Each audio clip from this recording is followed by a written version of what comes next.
This is the Vessels Podcast brought to you by Ask Us Why Christian Apparel. We live in a day and age where every opinion, ideology, and philosophy is at the touch of a button. But actual truth only found in God by revelation of His Word, is what can bring us true life and fulfillment that we were created for. And this podcast exists to help you navigate those day-to-day challenges that we face with a biblical and youthful perspective that brings you guidance and clarity in a world of confusion and distraction that ultimately should bring you closer to Jesus. We hope you love this podcast. And with that being said, let's get to it.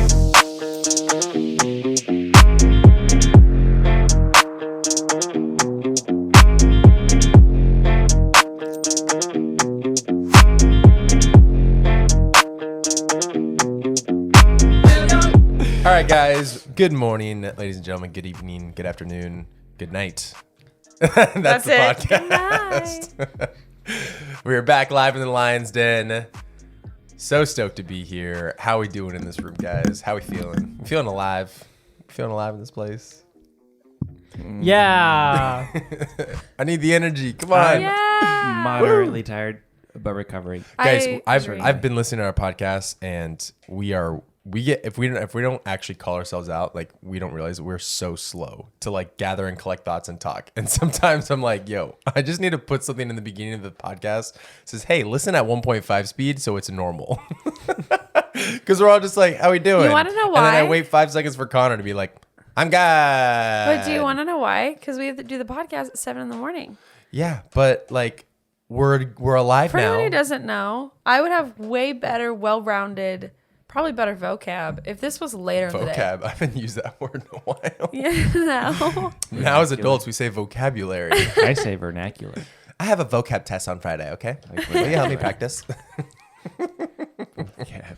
Guys, who you voting for the Super Bowl? Who am I Rams. voting for? Who's in the Super Bowl? Rams. Rams And the who? and the Bengals. Cincinnati Bengals. I'd like to just draw attention to who are you voting for the Super Bowl? That vocab was not great. I'll be honest. Hey, voting for, rooting for. I said the Rams. Okay, I heard you.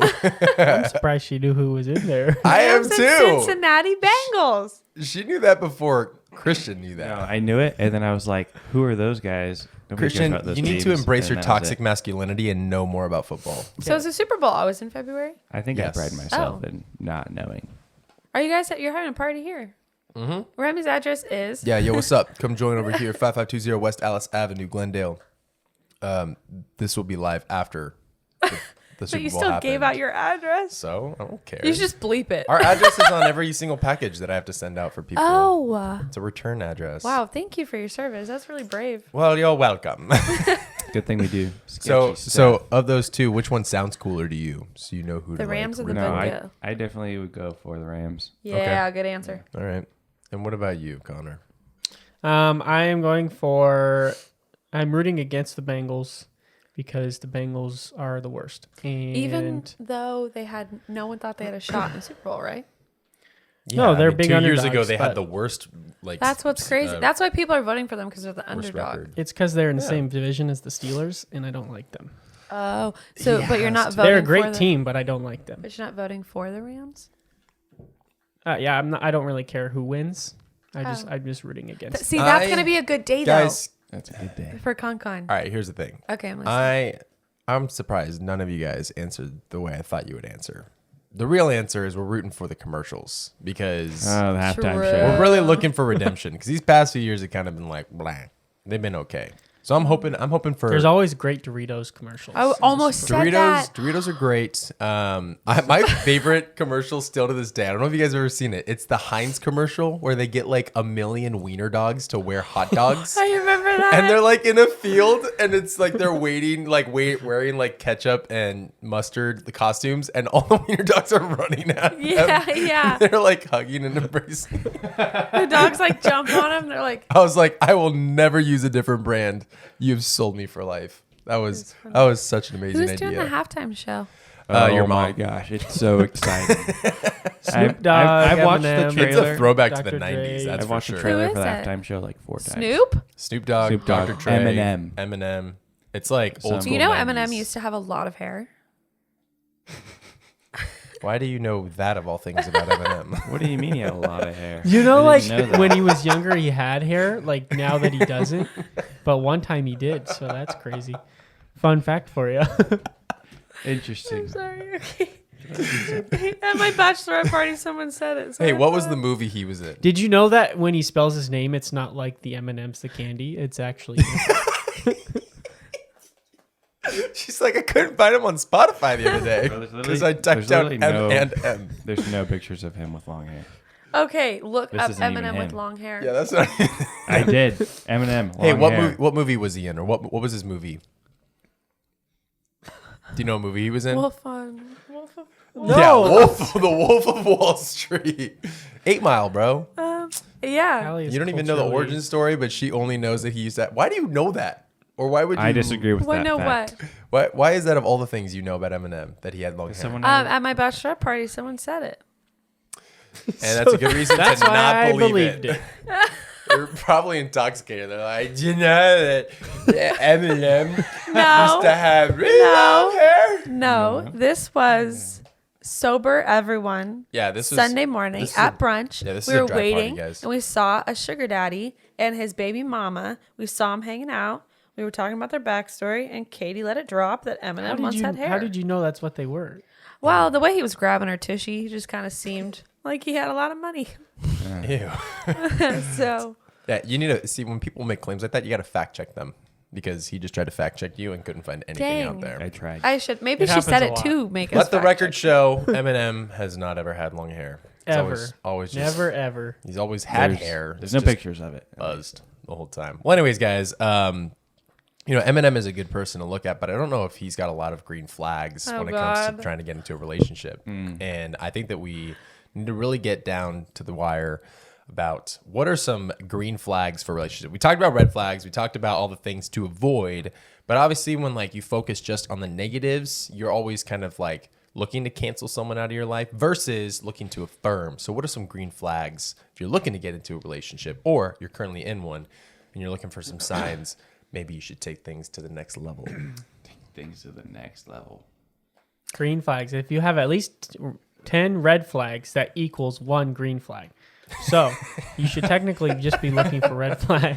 Lots of red flags equals green flags. Anywho, I put on here a relationship, and then I put in parentheses a good relationship with the Lord. I feel like a grounded faith is very, very important. If they're self-reflective, we agree. You're like no, wrong. Indubitably. The If council they're confers. self-reflective, I think that's like a really big sign of maturity, but also like a really good thing in a relationship because obviously it takes 2 people. And if one person is taking all the blame or getting all the blame all the time, it's not going to go anywhere. Good communication skills. Obviously, if you're in a relationship, you have to be good at communicating how you feel or just even like, I don't know, everyday communication, but I put that on here as one. And then I put down, which anyone might disagree with me, like having emotions. Like I being, disagree. Okay. Like being empathetic or like emotionally available. You don't have to be like super sympathetic or empathetic to like the point of when I cry, you cry, but you genuinely have to care, like have that in you. Otherwise, that would be what's known as a psychopath. You're insensitive. So, but that's what I put down. That's me. Good answer. Good answer. Good Good answer, good answer, good answer. Is it on the board though? I was waiting for someone to do the ding Ding. sound. There you go. There. Not on the board. Survey says. All right, Connor. Your turn. Yeah, Connor, you're up. Okay, it's my turn, everybody. I think, without restating anything that Allie said, like one thing that I find very important, especially for both like genders, but especially for guys, is like a effective communicator, and not in the sense of like necessarily like communicates like in front of a crowd or anything like that. Like I'm not saying like they have to be a lead pastor, but like one thing that is really frustrating in like just daily life for me is when people aren't good communicators, in the fact of like time sensitive, like, hey, text me back like if this is something important, like, and then I don't get a message back for 6 days. And there's always like outliers and stuff and things that happen, but I think people who who understand the importance of communication, especially in-person communication, and the importance of relationship, and how to have like true relationship with people is really important. And then also like how they treat not only just believers, but how they treat unbelievers as well, I think is really important. And do they have relationship with unbelievers, and are they branching out of their Christian community, to like be able to have conversation and be able to bring people to the Lord. And there's just a list of things that I could continue to go on with, but I think communication is really big in my life and something that I take seriously. And when people aren't able to do that well, I think it speaks to some other things like in their life, and could especially like in a relationship, like with another person, like for the rest of your life, like it's going to be very difficult to have a healthy one if somebody doesn't know how to communicate well. Yeah. I feel like though, I think if you're in a relationship, even people that are bad at communicating more often than not are still good at least like communicating with their significant other, but they suck with everyone else because they really just don't care, I feel like, for everyone else. But I will say that I think more of a green flag is that they embrace communication beyond texting. Like they want to call you, they want to FaceTime you, they want to spend time in person. Like if you're trying to get into a relationship with someone that only ever wants to just text you, or like we talked about last time, Snapchat. Like, let's get out of that right now. Run, turn around, pack your bag, and hide in your mom's closet. There is no really good reason for why you should ever only communicate in text and in Snapchat, or even, I don't know, like Instagram DMs. The point is that like God created us to be in community with each other in person. That's the whole purpose of it. And like we're growing up in a world now where we're normalizing the idea of not even having to like FaceTime or call and like just text me. Like, why do you have to call me? And people like literally will be able to answer a call and they just choose, I don't want to talk. It's like, it blows my mind. Like, I understand obviously like sometimes like you just don't want to talk because you're busy or something. But like in general, if like they always reject phone calls because they hate talking like on the phone with someone, it's like, that might be a good sign that maybe they're not good at communicating without having to like write everything down. But also a big thing too is what I would say is when you're in a relationship and you have to deal with conflict, if you're the type that you can only deal with conflict via text message because you have to like somehow, like I understand processing thoughts and trying to like work through what you're thinking, what you're feeling and those kind of things. But if you can only do that through texting someone, like, are you going to do that when like you're married and live together? Or are you just going to be like, all right, pause, go in a separate room. Let me text you my thoughts. Like you have to learn to be able to handle conflict in person with each other and talk things out. And just in that process, learn how to articulate or to express what you're feeling. And so if you're the type where you really do have bad communication in all those areas, it really will backfire in a relationship like that. So yeah, I do agree with communication being a huge factor. Christian, what do you add to that? Here's my list. So something that plays off of what you guys said, a number of these do, but good at entertaining themselves, as in they're not uncomfortable in being alone. And something that kind of goes with that is being able to be in community with others. Like they don't always need you by their side to be with their friends and hang out with others.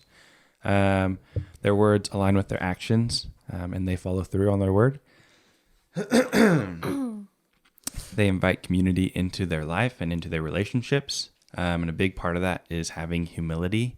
So being able to tell others, hey, such and such is happening in the relationship, or such and such is happening in my life. Can you speak into that? And having the humility to take people's advice and to roll with it, even if they don't full-heartedly agree or they don't feel like that's the right thing to do. If they can see others have more maturity or expertise in an area that they don't, and they're willing to have the humility to listen to that regardless. They're patient. They have great relationships with their friends and family. They respect boundaries. They bring up boundaries before they've been crossed. So that's in all sorts of areas like we've talked about. physically, emotionally, mentally, spiritually. Taking 100% responsibility of their actions, meaning especially they apologize when they're wrong. They're generous with their time and their finances. They serve others who can't serve them back.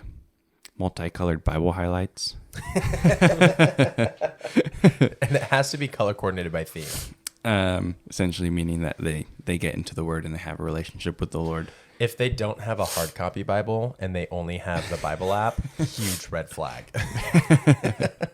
They only listen to the Bible, they don't read it. Oof. Words of affirmation, meaning they're more positive than they are negative about others. They know themselves. They pay attention to their needs and they can communicate that. They have godly friends who they surround themselves with. And they have noble character. They are clear about where they see the relationship going and don't make you confused. Something I like that you said that I feel like in today's society, I feel like becoming more and more of an issue is this idea of codependency. Like you mentioned, like not being able to like be without them. And I feel like, I think we talked about in our last one too, like how people are like, oh, like you're my whole life, like you're my world. And it's like, well, that's gross. That should never be the case. Yucky. But Connor and I have friends that genuinely like are only each other's person. And it's like, yeah, I'm not saying you should not love them and want to spend time with them, but you should seek community outside of that. Like you really should. And it's really disheartening even like in those friendships, like it's very evident that they genuinely cannot hold up relationships outside of that. Whether we try to text them, call them or anything, invite them to things, they don't care. But that's the thing. They don't feel it's a problem, which is even scarier. That's such a big deal today is they just, well, we have each other and that's fine. And then they're like, hey, well, now we're going to get married and it'll be us two forever. And it's just going to be us two the rest of our lives and we'll have a house and it's just going to be us two in the house. It's going to be great. Like they just snowball off of that. And it's so sad. So that's something that I just want to call people out on of like, Stop it. being codependent is disgusting. Like you have to realize that what if they die? What if you get married and he dies? What if she dies? Their heart will stop too. Yep, they're going to die right there. But it's like you have to like make healthy habits. I know it's hard. I get that, especially like if you're out of state and like I understand there's factors that I might not be able to understand because I'm from here, I'm local, but just like making healthy habits to not be codependent, you know? Well, I would add to that too. The majority of the people that are probably listening to this are young like us. And I think that we forget that like this is up until the point where your brain doesn't even finish finally developing until like the age 25. So all the way up until your mid 20s, like you're still developing as a human being. You're still trying to learn how to grasp reality, how to understand the world, how to live in it, how to, thrive in it, if anything. And so like this is just like, especially I think one, if people are like in this listening to this podcast are trying to date in high school, like our first, I guess going back to like red flag is don't date in high school. Don't do like, it. There's just no need to. Like they might be your high school sweetheart, sure, and you might get married, but like man, the harder part is like learning to just learn how to do life by yourself and develop and grow into who you are. Because when you have someone that you're now having to focus half your attention and energy to, you're not able to focus on yourself in the sense of like your relationship with God and like, what do you want to do for work and all these things. You're like, I don't know, but I just know I want to be with you. And it's like, well, what happens when life changes and circumstances go in other directions or whatever it is. But the thing is that, for the rest of us that are like in that college age, like everyone is still developing. Like when you date someone that is like in your freshman, like I dated at freshman year, right?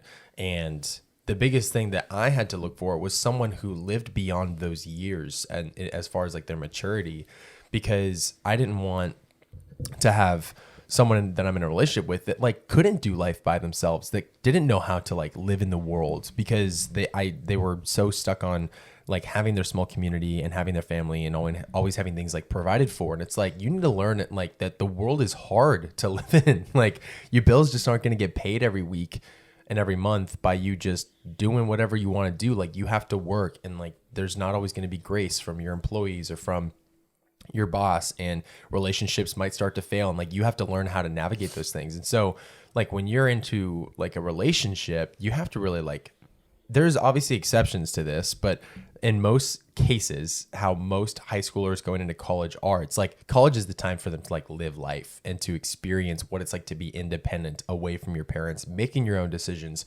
choosing your own schedule, learning habits, and choosing what like where you want to go in life.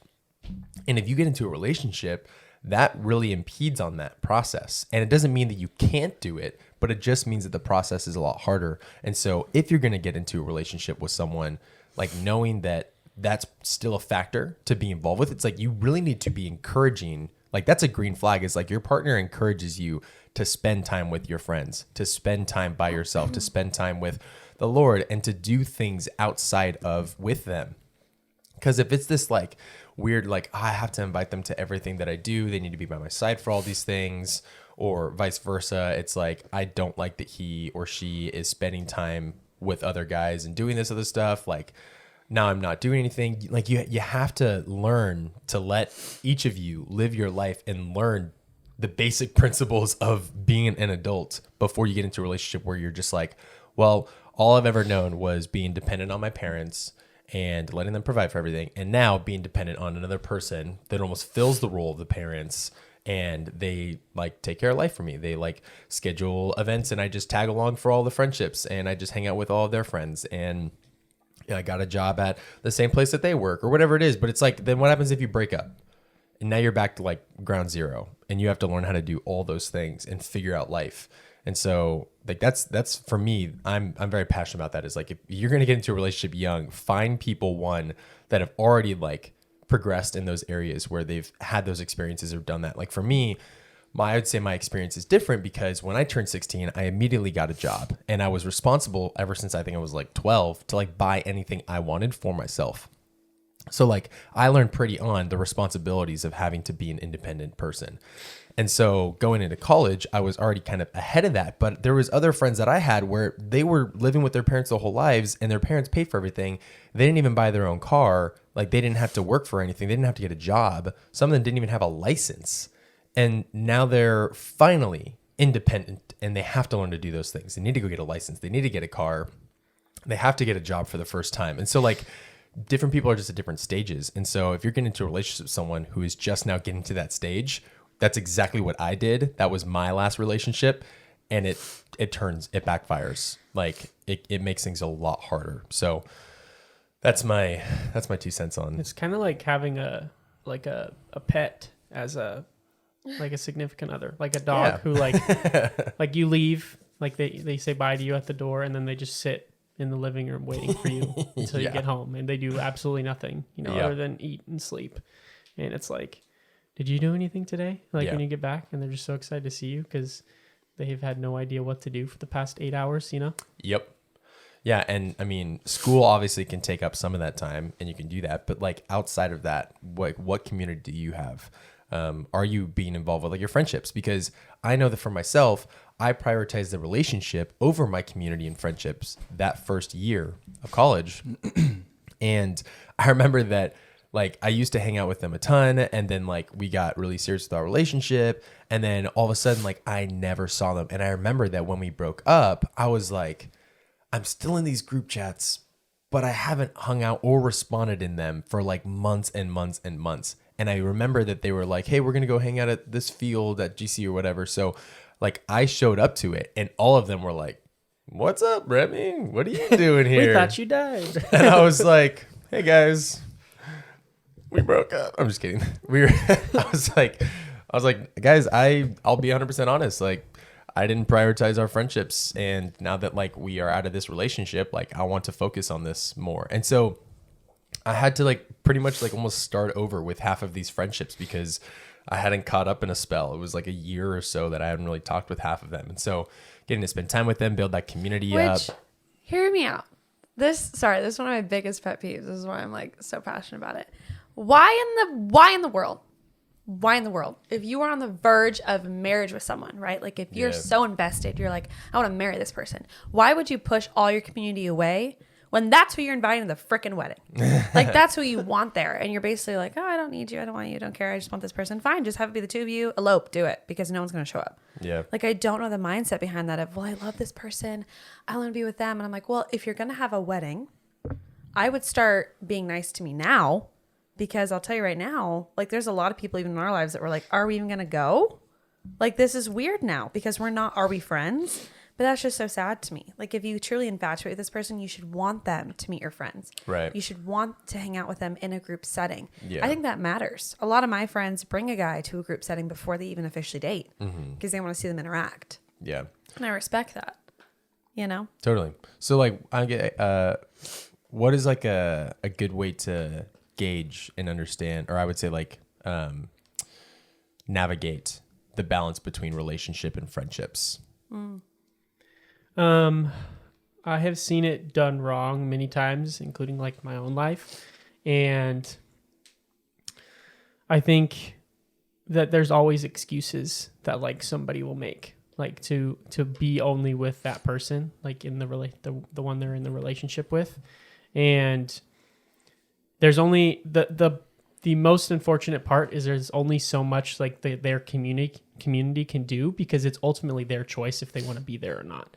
And so something that I've seen like many times is like it's a slow like transition. I feel like it doesn't happen all in one day to where it's like, oh, we were hanging out with whoever for like, you know, a lot of our time, and like they were part of the community, and then the next day it's like, no, they're gone and we never see them again. A lot of times it's not like that. Like most of the time it's like over an extended period of time and you can see it. And in the worst part is there's a lot of stuff that you really can't do to help it.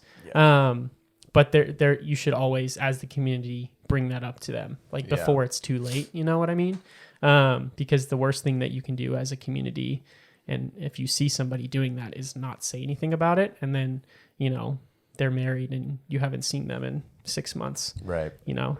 Well, I remember even me just thinking back on this now, like when we were dating and like obviously now being married, there's like a difference where when you are apart from them, like you want to get back together with them, you know, like you are back at home hanging out, not doing anything for the day. You're like, I want to hang out with you.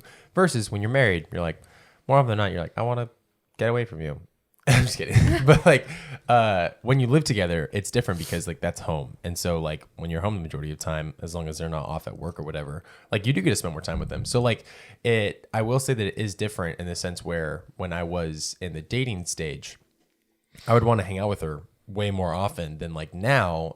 And that's kind of ironic because now we're married and you would think like we want to spend all of our time together. Well, you pretty much do. And that's the difference. Right. And we still kind of do. But I think that the perspective is different when you don't live together. So if you're living with your significant other outside of marriage right now, doesn't really help your situation. But yeah, I agree. I think that when it comes to friendships and relationships, like you really do have to like gauge it by time and like realize, all right, write down on a list like your priorities of what you need to like take care of. And obviously first and foremost is your relationship with God. So before you even ask the question of like, am I balancing my friendships and my relationship right? You need to be asking like, am I still prioritizing God in this relationship? Because more often than not, we like God slip to the back and we think it's, you know, relationship, and then it's friends and family, and then it's God, or maybe work and then God. And we kind of push them to the side. And it's like, first and foremost, like if God's not the center of all of your life, it's going to reflect in your relationship, in your friendships, in your family, everything. Right.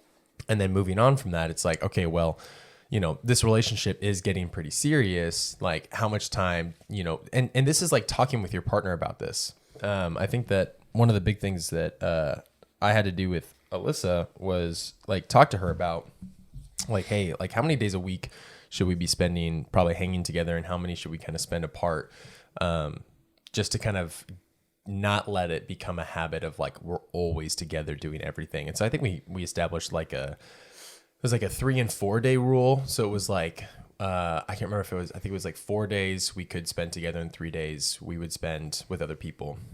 And obviously schedules would permit different things sometimes. And we also were in a relationship during quarantine. So when you had absolutely nothing going on, it was easier to just hang out 24/7. But it also depends on, I guess, another factor of like, will your significant other hang out with your community and will you hang out with their community? Because there's a lot of times where I hung out with other friends and she was there with me. So it's not like you have to be like, I'm going to go hang with my friends. You go figure out your own thing. It's like, well, if they're in the same community, then just hanging with them, like, should just come naturally, Yeah. you know? And I agree with that because even like at the Bible study that you guys do, I walk in that room and everyone's like, Allie, like people know me because I value them and I've spent time with them. Right. Like I've had one-on-one conversations with everyone. They've asked me to lunch. Like I know these boys. I've been on trips with just guys. But I feel like that's the thing. I don't do that because I love them. I do it because I love Connor. Right. I do love them, but that comes second. But I just noticed I've noticed a lack in like the girls like, nope, you should come to me. Yeah. Like you should meet my friends. I feel like I know Connor's friends more than he knows mine, but I don't hate that. Also, it is harder schedule wise, but also like even back to, you said something. What was I going to chime on? Oh, even back to you like gauging friendship versus relationship. Like if you find yourself finding someone and you're like, okay, I want to marry this person.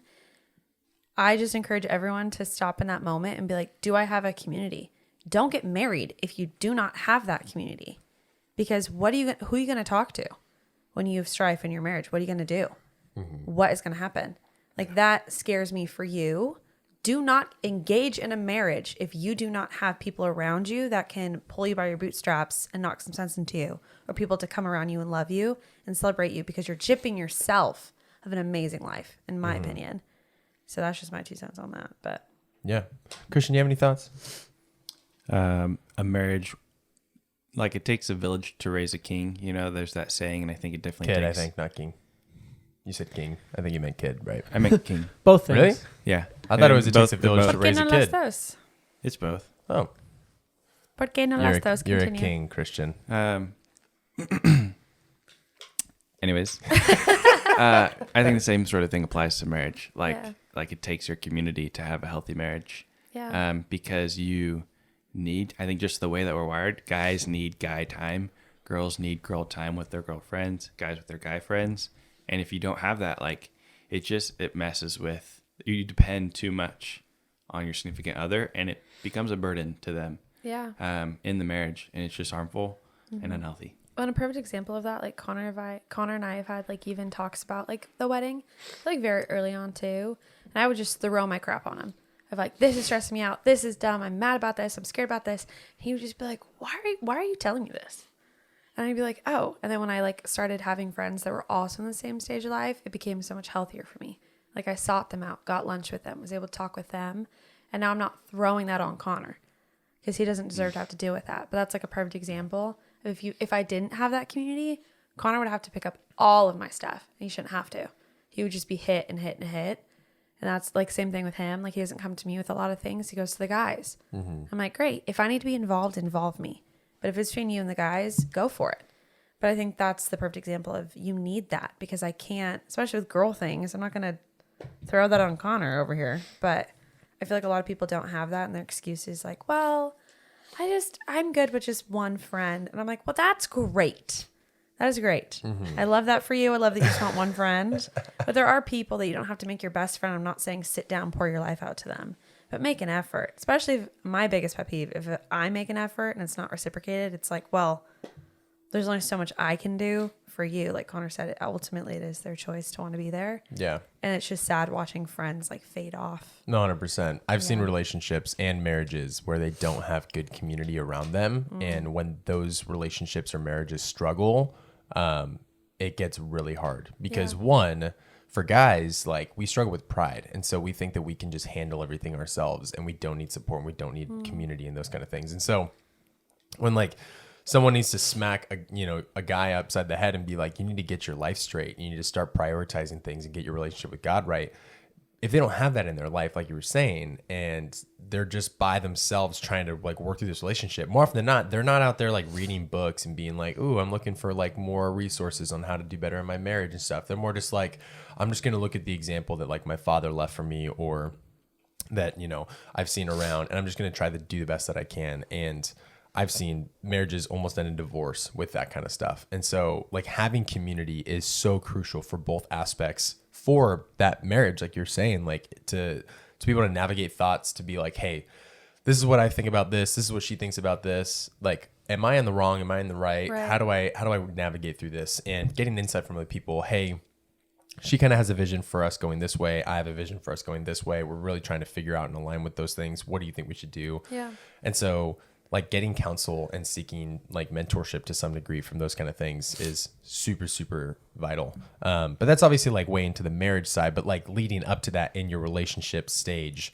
like holding on to those friendships is what's really key. Because if you abandon those things and then just come back to them when you need some help, it's like, Oof. are you just going to them because they're giving you something in return? Or is this a relationship with those people that you love them and you spend time with them outside of those things too? Well, and I feel like we can look at that even in your relationship with like the Lord. Like, I don't know about you guys, but I have like early on in my life, I would feel so icky when I would like go to the Lord when I just like needed a prayer request prayed for and answered.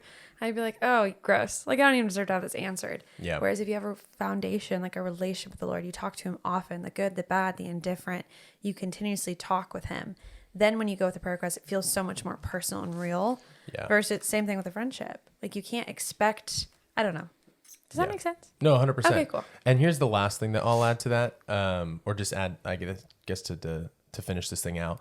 I think the biggest green flag is if they understand what dating and marriage is about, because don't waste your time getting into a relationship with someone that doesn't understand the fundamentals of like, well, the purpose of why I'm dating is to get married. If they're only dating because they love the feelings, they love the emotions, they love the roller coaster, they like the affection, they like to always have someone thinking about them or talking to them, but they have no desire to want to get married, that is a really good sign that you should not be getting into a relationship with them. Like a huge green flag is that one, you guys, especially in like the early stages, this is so important. And I did this with Alyssa, but like express your intentions with that person.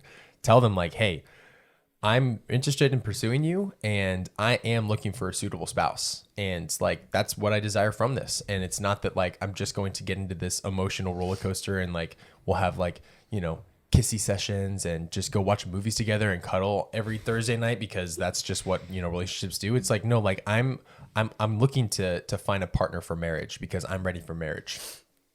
Are you ready for marriage too? If this continues to go this way, because if they can't answer that, or if they're hesitant with those things, that's a good sign that maybe you shouldn't pursue that person. They might change their mind, but like I did that exact thing by saying like, oh, like they're not there yet, but they'll get there. And I was patient and deceiving myself of like, yeah, they're there with me. And it's like, it's not solely because like they can't necessarily commit to you. It's just maybe a season of life where they're like, I don't know if I want to commit to this relationship because that's like the rest of your life.